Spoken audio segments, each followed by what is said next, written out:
енді ағым демесек бір ілім. Ең бірінші шыққан буддизм, екіншісі христиандық, үшіншісі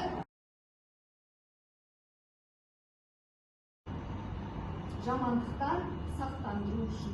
Адам дұрыс өмір сүруді қаралап, басқа ағымға, басқа бағытта бұрып жатқан діни ағымдар өте. Адамды барынша тәуелді ету, адамның санасына жаудың ұлттық және діни негізде образын сіңіру, ұйымның жаңа мүшесінің жетекшінің әр бұйрығын өз еркімен және ешбір қарсылықсыз орындауға көндіру. Мынау мәңгілік қарасаңдар, кішкентай балаларда жүреді сендер сияқты.